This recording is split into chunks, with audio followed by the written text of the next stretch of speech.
Bonsoir à tous, très heureuse de vous retrouver pour une nouvelle édition du 19h. Voici les titres de l'actualité de ce début de semaine. Une actualité très largement sportive avec beaucoup de résultats ce week-end. Nous débuterons par du football. Si le parcours des féminines s'est arrêté samedi en 8e de finale de la Coupe de France, ça passe en revanche pour l'AS Monaco FC qui s'est qualifié en battant Lens 4-2 dimanche soir. Nous serons avec le président des supporters, Laurent Maire, pour faire avec lui un bilan d'étape sur la belle santé du club cette saison. Du basket avec un coup d'arrêt à la belle lancée de la Roca Team. Les basketteurs monégasques qui s'étaient inclinés sans démériter vendredi soir en Euroleague face au leader Madrid ont été battus dimanche soir en Betclic Elite par Boulogne-le-Valois 115-106. Ils joueront demain soir à Athènes face au Panathinaïkos. Nous retrouverons notre équipe sur place. Le modèle de santé monégasque mis à l'honneur sur le pavillon de Monaco à l'exposition universelle de Dubaï. Les principaux acteurs de ce secteur sont actuellement en déplacement dans l'Émirat avec le ministre des Affaires sociales et de la Santé Didier Gamerdinger. L'Angleterre annonçait en fin de semaine dernière l'abandon quasi total des restrictions sanitaires. Comment cela se traduit-il dans les faits aujourd'hui à Londres? À quoi faut-il s'attendre si vous souhaitez vous rendre dans les prochains jours sur place? Nous serons en duplex de la capitale anglaise avec la journaliste Marie Billon. Et puis la série de concerts de l'Orchestre Philharmonique de Monte-Carlo dédié à Mozart se poursuit jusqu'au 6 février à l'Auditorium Régnier 3. Ouvrons donc un très large chapitre sportif avec des fortunes diverses pour les représentants de Monaco et une belle victoire tout d'abord pour le boxeur monégasque Hugo Mikalev. Bonsoir Alexandra Pani, ce combat a eu lieu en Espagne. Bonsoir Patricia, oui direction Barcelone plus précisément pour le deuxième match professionnel d'Hugo Mikalev. Vous l'avez reçu samedi en invité et le jeune monégasque n'a pas déçu ses fans puisqu'il a remporté son combat face à l'Argentin Gonzalo Omar Manriquez, un boxeur pourtant plus expérimenté avec 7 combats professionnels à son actif et 5 victoires. Et une belle entrée en matière ce week-end également pour l'équipe Rocket Venturi Racing.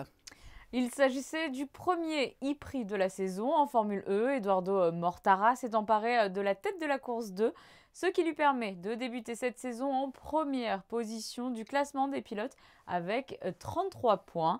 Un bon début pour le team Rocket Venturi Racing puisque Luca De Grassi s'en sort lui aussi très honorablement avec une 5e place au classement général et 25 points. Prochain rendez-vous le 12 février à Mexico. Après un rallye Monte-Carlo exceptionnel, c'était au tour des pilotes du rallye Monte-Carlo historique, cette fois de prendre la route samedi. Les véhicules sont attendus dans la nuit de mardi à mercredi à Monaco. Avec une dernière étape très attendue, Patricia, puisqu'elle se jouera dans le fameux Turini. Après une étape de concentration où les voitures s'étaient élancées depuis 3 villes d'Europe pour regagner la principauté, les vieux bolides ont pris le départ ce samedi, direction l'Ardèche. Puis en ce début de semaine, les concurrents ont entamé leur retour sur le port Hercule, où ils sont attendus à 15h10 ce mardi, avant le départ pour la dernière étape. Pour un retour dans la nuit, je vous rappelle qu'il ne s'agit pas d'épreuves de vitesse, mais de régularité pour ces passionnés de belle mécanique qui ont fait l'histoire du Monte-Carlo. Nous avons débuté par la victoire d'Hugo Mikalev. Le week-end a également souri à l'AS Monaco FC en 8e de finale de la Coupe de France de football. C'est ce qu'on appelle une rencontre à rebondissement. Les hommes de Philippe Clément tenaient l'avantage en première mi-temps avant de se faire un peu peur en deuxième période. Ils s'imposent tout de même 4-2 sur la pelouse de Lens et obtiennent donc leur place en quart de finale. Et après cette belle qualification, les footballeurs monégasques vont donc poursuivre un triple parcours, Coupe de France, Ligue Europa et le championnat, le tout sous la houlette du nouvel entraîneur Philippe Clément. Comment les supporters monégasques vivent-ils cette saison? Réponse avec le président du club des supporters. Bonsoir Laurent Maire. Bonsoir. La qualification hier soir en Coupe de France vient parachever une saison qui est plutôt prometteuse pour la SMFC. Oui, bon, malgré tout, quand même, bon, j'ai vu le match hier soir à la télé comme tous les supporters de l'AS Monaco. ça a été quand même compliqué. On a gagné 4-2, mais il ne faut pas non plus sauter non plus au plafond, comme on dit. Un petit retour en arrière. Quand l'entraîneur Kovac a été remercié, vous avez été surpris ou déçu?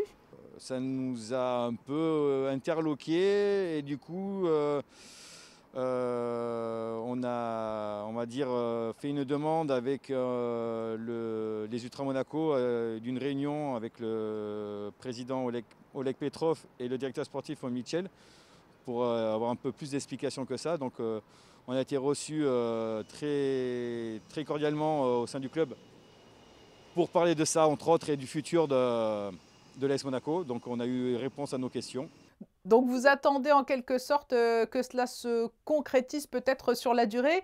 Et puis il y a un petit bémol peut-être, le mercato d'hiver qui s'achève sans recrutement, sans renfort majeur. Vous le regrettez?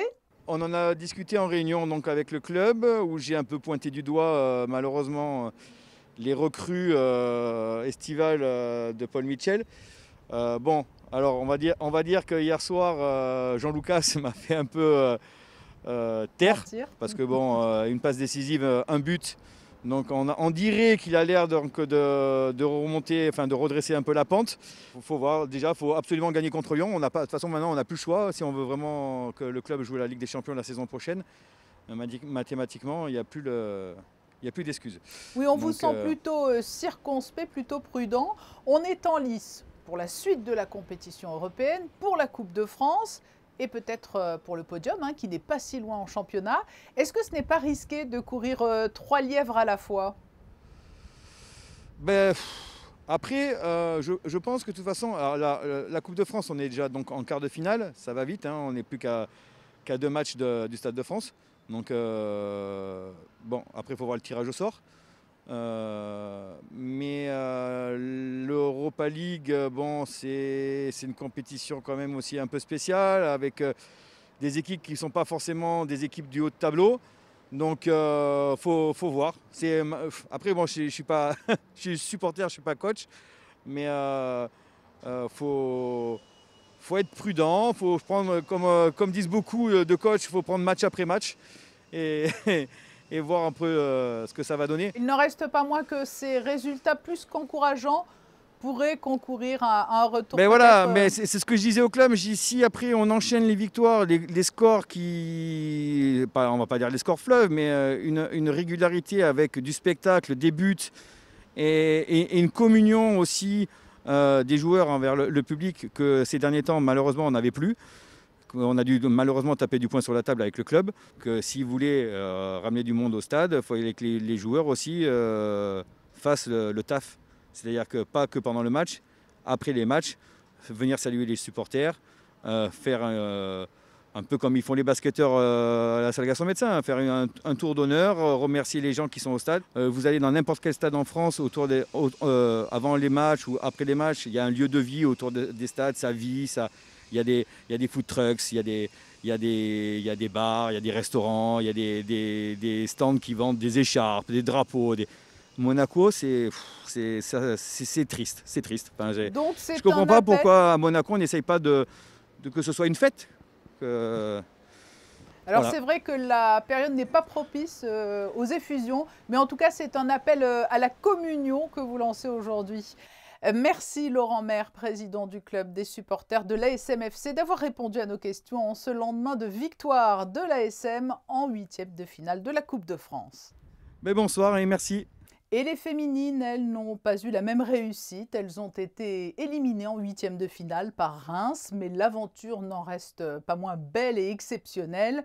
Le récit de Christine Datomel sur des images de Sylvain Péroumal. Les féminines de l'AS Monaco ont affronté Reims, club de D1, en 8e de finale de la Coupe de France ce week-end devant un public qui ne cachait pas sa préférence. Dans les tribunes, le prince souverain et ses enfants, notamment le petit prince Jacques, dont le stade porte son nom, puisque la rencontre s'est tenue ce samedi 29 janvier au stade Prince Héréditaire Jacques à Beausoleil, Hauts-de-Vinç. Une première pour le club monégasque, les féminines n'ayant jamais au préalable atteint ce stade de la compétition. Une rencontre difficile face à un club de première division. Et si les joueuses ont bien résisté en première mi-temps, elles se sont finalement inclinées en deuxième période, 4-0. C'est vraiment un match pour nous d'exception. On était très contents de jouer ce match. Notre objectif, c'est d'avoir aucun regret et je pense qu'aujourd'hui, on peut être vraiment fiers de nous. Voilà, le score est un peu... c'est normal, on joue face à une D1, mais je pense qu'on a bien défendu nos couleurs et on est très fiers de nous aujourd'hui. On retient le parcours parce qu'il est beau et puis jouer une D1, c'est pas donné à tout le monde. Beaucoup de plaisir. On a préparé ce match comme il fallait. On fait la première mi-temps, enfin la première période qu'il faut aussi. Pour être à 0-0, c'est exceptionnel pour une équipe comme nous. Il y a 2 divisions d'écart, mais il y a vraiment beaucoup d'écart entre Reims. Je les félicite d'ailleurs parce que c'est une belle équipe. Fair play jusqu'au bout, une rencontre qui met pourtant fin à une belle aventure pour les féminines monégasques, puisqu'elles n'iront pas en quart de finale de Coupe de France. Mais les joueuses de l'AS Monaco sortent la tête haute de la compétition en ayant affronté pour la première fois une équipe de professionnels. Et pour les basketteurs monégasques, après la défaite face à Boulogne-Levallois en Betclic Elite, tous les regards sont maintenant tournés vers Athènes. Ils vont affronter demain soir, mardi, le Panathinaïkos en Euroleague avant Belgrade, cette semaine toujours. Et c'est dans la capitale grecque que nous retrouvons nos envoyés spéciaux Yannick Debever et Sylvain Péroumal. Quel est l'enjeu de cette semaine européenne pour la Roca Team, Yannick ? Bonsoir Patricia, bonsoir à toutes et à tous. L'enjeu est simple pour la Roca Team cette semaine, gagner face à des concurrents moins bien placés au classement. Cela va commencer ce mardi soir face au Panathinaïkos, 17e d'Euroleague depuis le début de saison. Nous sommes sur 2 dynamiques différentes, 2 victoires de suite pour les Grecs, 2 défaites consécutives pour Monaco, un paramètre qui pourrait ne pas jouer selon le coach grec. This is something separate. I believe that it's unique, game. Definitely, we made some progress the last 2-3 games. I include the game against Efes. We played better. I hope to have endurance on this performance. I know that Monaco has good players and quality as a team. A lot of skillful players and EuroLeague experienced players. Le Panathinaïkos est un excellent souvenir pour la Roca Team. En plus de la victoire, c'était les premiers adversaires de l'histoire du club en Euroleague. À l'époque, cette défaite avait eu du mal à passer du côté du Panathinaïkos. Alors ce match retour a tout d'une revanche. It would be a good motivation if me and my teammates come out with that mentality. It was a tough loss, the first game of the season, and yeah. I think we could go out with having that in mind tomorrow and try to put a good performance for our fans. Victoire impérative pour la Roca Team face au Panathinaïkos. Après la défaite face au Real, la marge d'erreur pour les Monégasques s'est encore un petit peu rétrécie. S'ils veulent atteindre les playoffs en fin de saison, il faudra forcément une victoire face aux Grecs ce mardi et puis une autre victoire jeudi face à l'Étoile Rouge de Belgrade. Voilà pour cette grande page sport. Envolons-nous maintenant pour Dubaï où le pavillon monégasque à l'exposition universelle vient d'accueillir une nouvelle délégation en provenance de Monaco. Les professionnels du milieu de la santé sont venus présenter l'exemplarité du modèle monégasque en la matière. Le reportage de Bastien Bory. Pas de répit pour les partenariats. Une semaine après avoir signé avec Dubaï un accord d'échange entre élèves de collège, la principauté veut maintenant recevoir des étudiants émiratis en médecine. Leur formation se fera au centre hospitalier Princesse Grace, qui insiste également sur le volet scientifique de ce nouvel accord. L'hôpital se lance dans un nouveau projet de recherche et on aura beaucoup de recherches observationnelles. Donc avoir l'opportunité de partager nos données et de les comparer avec celles des hôpitaux de Dubaï est assez intéressant d'un point de vue scientifique. L'autre raison de notre présence, c'est l'opportunité de créer un parcours de santé. Ici, il y a énormément d'hôpitaux, mais il y a très peu de médecins, donc ils cherchent l'intelligence. Nous, on a énormément de médecins et de bons médecins. Pour le monde médical émirati, l'intérêt est de construire un parcours de santé en faveur notamment des résidents dubaïotes qui souhaiteraient être pris en charge à Monaco. C'est, je pense, le haut niveau de technicité monégasque, puisque nous avons des équipements de dernière génération, d'une part, et puis sans doute aussi le fait que nous puissions proposer autre chose que de la santé, c'est-à-dire le fait que la famille puisse accompagner la personne qui va faire l'objet de soins et être accompagnée et reçue dans un site extrêmement agréable avec un resort hôtelier de très haut niveau et des activités de même extrêmement intéressantes. Des accords qu'il a fallu préparer bien en amont, faire rencontrer les principaux intervenants de la santé monégasque avec leurs homologues émiratis, une mission confiée par Albert Croesi au docteur Benoît Paulmier. C'est vraiment un accueil très chaleureux qu'on nous a réservé, une image très positive de Monaco ici, mais pas sur le plan médical, ils n'avaient pas conscience qu'on avait une offre de santé qu'on pouvait leur proposer. Et ils ont été très intéressés de découvrir cette offre de santé et de chercher à collaborer avec nous. Dans un pays où les Émiratis ne comptent que pour 10% de la population totale, le manque d'ingénieurs et de scientifiques se fait sentir. Et Monaco a su en profiter. Athènes, Dubaï et enfin Londres pour poursuivre ce voyage à travers les grands titres de l'actualité. Il y a 4 jours, l'Angleterre a surpris en annonçant relâcher la pression et mettre fin à la plupart des mesures sanitaires mises en œuvre pour freiner la propagation de la Covid. Nous avons souhaité savoir comment cela se passe très concrètement à Londres où nous retrouvons la journaliste Marie Billon. Bonsoir. Bonsoir. Comment la situation sanitaire, tout d'abord, a-t-elle évolué en Angleterre? Les taux de contamination sont-ils toujours importants? Il reste encore important. On avait 68 000 nouveaux cas qui ont été détectés hier, mais ils sont très clairement à la baisse. On était monté jusqu'à 218 000 cas détectés en décembre. Là, clairement, tous les jours, la baisse, elle est constatée. Il y en a même pour les décès. Il y en a eu 85 qui ont été enregistrés dimanche et pour les hospitalisations aussi. Donc vraiment, tous les chiffres dans tout le Royaume-Uni sont clairement à la baisse depuis plusieurs semaines. Et quelles sont les mesures sanitaires désormais en vigueur? De l'extérieur, on a le sentiment qu'en quelque sorte, les vannes ont été rouvertes et que tout est possible comme avant. C'est le cas? Alors écoutez, ça dépend où on est au Royaume-Uni parce que chaque nation du Royaume-Uni, et il y en a 4, ont pu faire leurs restrictions chacune de leur côté. Donc en Angleterre, effectivement, c'est le retour à la liberté quasi totale. Depuis jeudi dernier, on n'a plus besoin d'avoir de masque en intérieur, on n'a jamais eu besoin d'avoir de masque en extérieur et puis il n'y a plus de passe sanitaire pour aller en boîte de nuit. Il n'y a jamais eu de passe sanitaire pour aller par exemple manger au restaurant ou bien pour aller dans un pub. Par contre, au Pays de Galles, par exemple, il y a toujours le passe sanitaire pour aller en boîte de nuit, même si elles ont rouvert la semaine dernière. En Écosse, il faut toujours porter le masque si on va au restaurant, par exemple. En Irlande du Nord, c'est la même chose. Donc, la liberté n'est pas encore totale. On ne s'est pas encore débarrassé de toutes les restrictions Covid. C'est vraiment l'Angleterre qui mène la fin des restrictions pour le reste du Royaume-Uni.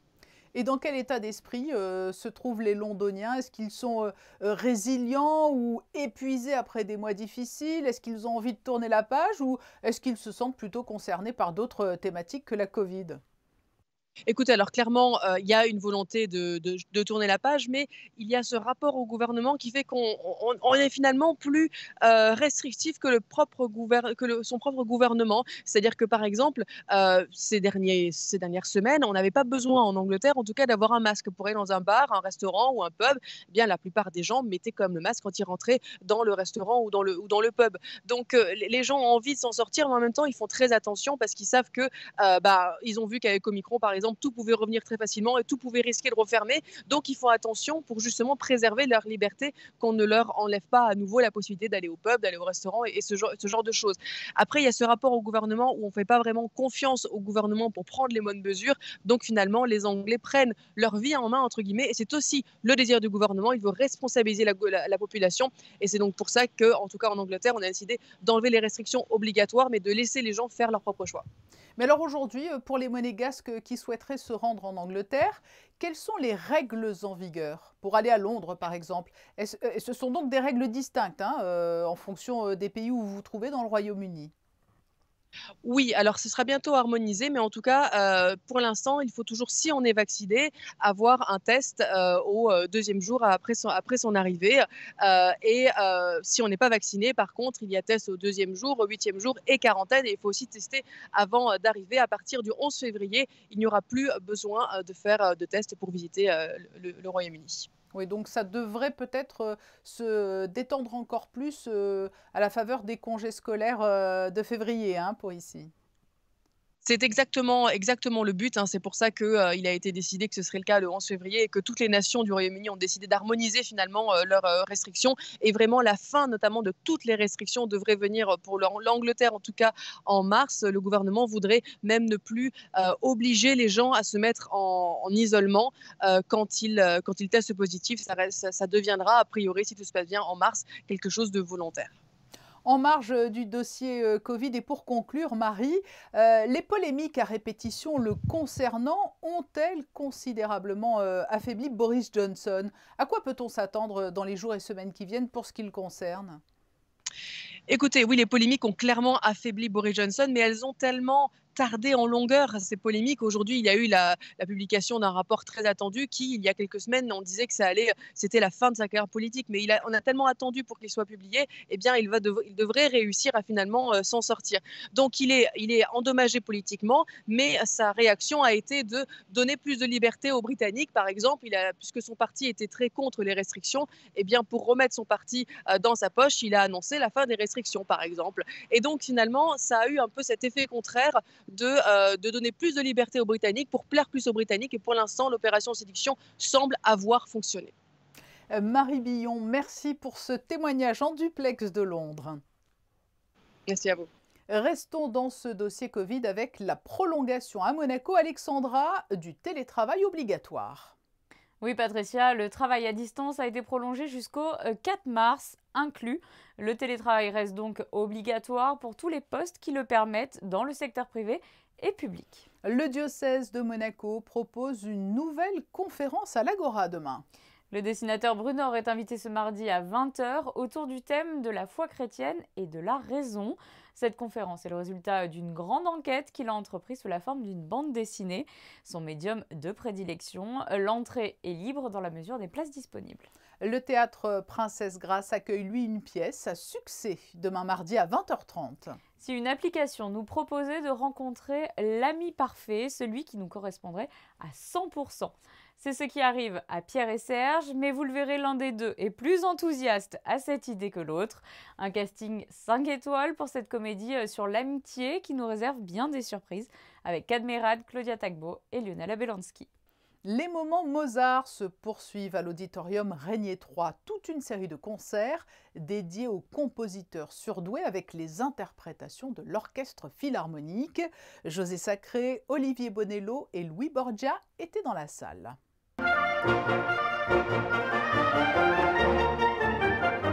Dimanche 3 janvier, 3e concert de l'Orchestre Philharmonique de Monte-Carlo dans le cadre des Moments Mozart Monaco. 13 musiciens de l'orchestre jouant 4 corps, 2 hautbois, 2 bassons, 2 clarinettes, 2 corps de basset et une contrebasse ont interprété notamment sous la direction de Kazuki Yamada la sérénade numéro 10 en mi bémol majeur, grande partita. The serenade was Pendant près de 30 ans, la sérénade a été jouée avec un chef d'orchestre. Aujourd'hui, les musiciens peuvent jouer seuls, mais moi, je préfère les diriger. Cette sérénade est vraiment une pièce incroyable, une des meilleures pièces de Mozart, j'en suis sûr. Il y a du caractère dans cette pièce, beaucoup d'émotions, d'histoire. On peut ressentir beaucoup de choses en écoutant cette musique. Cette sérénade est vraiment fantastique, j'adore.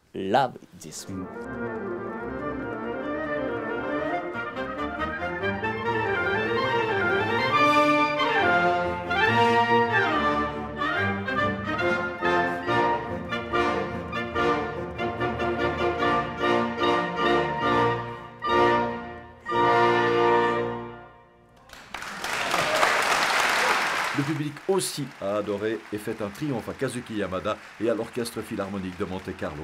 Prochain concert des Moments Mozart Monaco le 4 février et concert de clôture le 6 février avec notamment le pianiste David Frey et Cecilia Bartoli.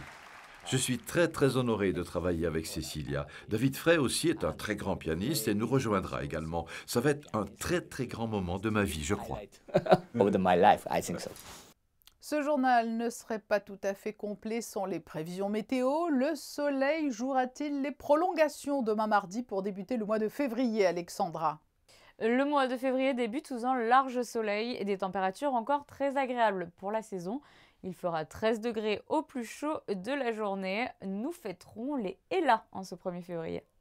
Ainsi se referme ce journal. Nous vous donnons rendez-vous, Alexandra et moi-même, à 19 h demain pour une nouvelle édition.